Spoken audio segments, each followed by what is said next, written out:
All right, so this is the study guide for the Unit 3 test. It's called Unit 3 Pre-Assessment. So I'm going to show you just a couple of different problems to help you. So on number 1, we have to write numbers in base 10, which is just the digits, the number name, and expanded form. So when we look at this number, we read it. That's exactly how we would write the number name. So we read it as 4.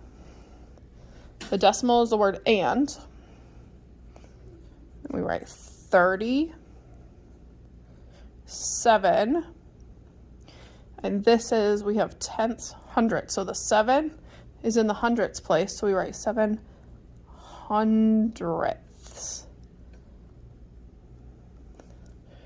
And then to do expanded form, we're going to write each of those digits out. So we have 4, and it's in the ones place. So 4 times 1. Plus 3 is in the tenths place. 3 times 1/10. Plus the 7, which is in the 1/100th place. And then if we look at this one, we're going to write it just how we read it. So 507 thousandths. So I do not see the word and in here, but I see thousandths.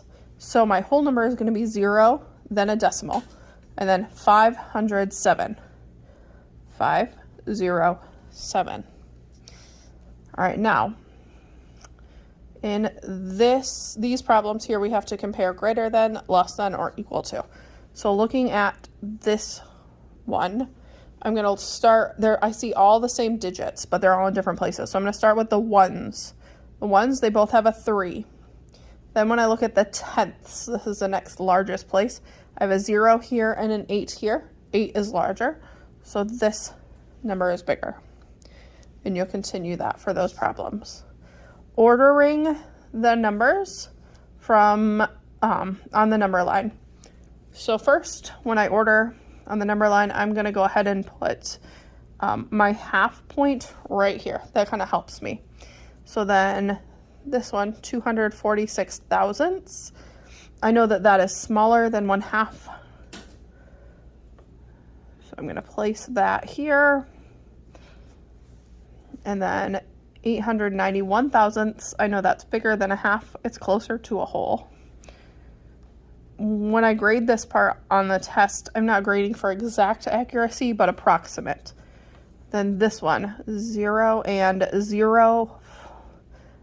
42 thousandths. There's this 0 here, which means that it's obviously going to be before this one because this one has a 2 in that place. So I have 0.042. And then this one here would be in this spot.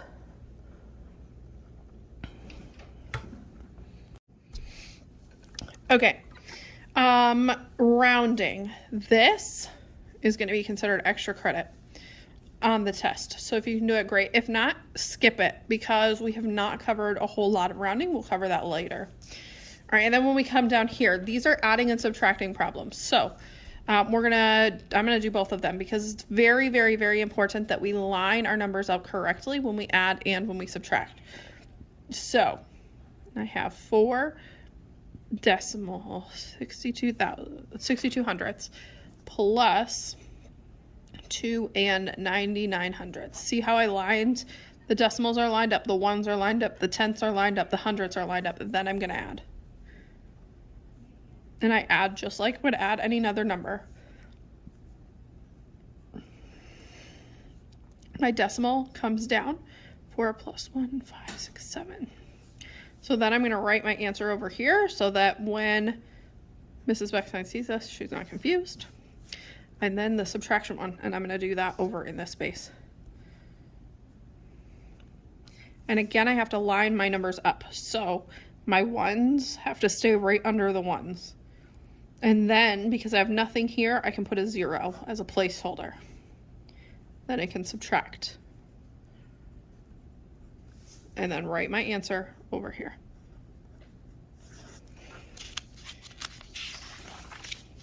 Okay. So then you should be able to do all of these problems. Number 7 here. The football stadium in our town holds thousands of people. Today is Kids Day, and they're only charging $2.40 for admission. Please complete the table to show how much money they'll take in for the different number of people. Okay, so we know 1 is $2.40. So when we multiply by 10, we've talked about moving that decimal over 1. So now I have $24.00. So then it looks like here the decimal moved over 1. So then this number is going to be 100. And then to go to 1,000, it's going to be 2,400 because our decimal just keeps moving over one place. So what happens to the zeros in the product as you multiply a number by 10 and then by 10 again and then by 10 again? Why?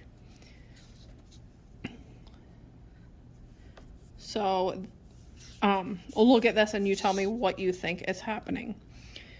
Same goes for this. And then when we have this, we have 1 kilometer is 1,000 meters. 1 meter is 100 centimeters. So 34 kilometers to meters. That is taking this number and multiplying by 1,000. So it would be 34,000 meters. I have 34 meters. How many kilometers? So this time I'm dividing by 1,000.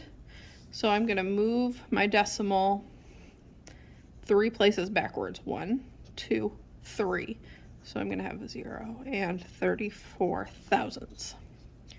How many centimeters in 5 1/10 meters? Centimeters is 100. So we're moving our decimal 2 places. 1, 2. So my answer is 510.